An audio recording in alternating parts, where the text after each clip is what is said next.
Holocaust survivor Eva Szepesi has a warning for the world. Don't let history repeat itself. Asked about how she views rising anti-Semitism and right-wing populism, she said, Es ist erschreckend, auf jeden Fall. It is terrifying. It is definitely terrifying that it is like this. And that is why we have to do something about it in the very beginning. Was tun am Anfang. Because the Shoah did not begin with Auschwitz, but with words, silence, and society looking away. And every single person should do something to ensure that something like this never happens again.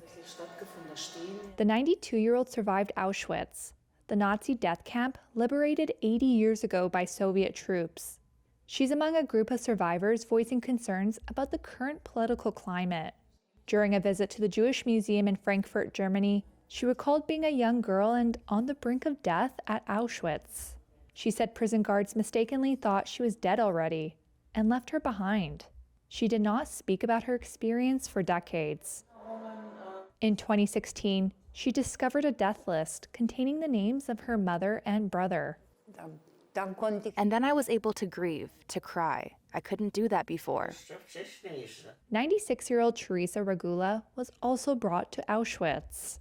It's difficult to make out the numbers the Nazis tattooed on Regula's arm, but they're fresh in her mind. 22-0-11, she said. Once a healthy child, she contracted chickenpox, measles, and scarlet fever in the camp. The thought of reuniting with her father kept her alive. Those dreams were dashed when she later found out he had been mistakenly shot by Russian forces when they liberated the concentration camp he was in. Speaking at her home in Krakow, Poland, she says terrible things are happening in the world. People didn't draw any conclusions, she said, adding she chose not to have children so they wouldn't have to go through anything like what she suffered. Janina Iwanska, a Polish Catholic woman sent to Auschwitz at almost the same time as Regula in 1944, also remained childless. She's worried about the generations of children to come.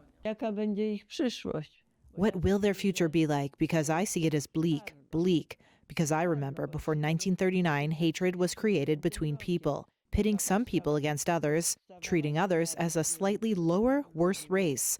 And what came of it? But what is now is still on a much, much larger scale.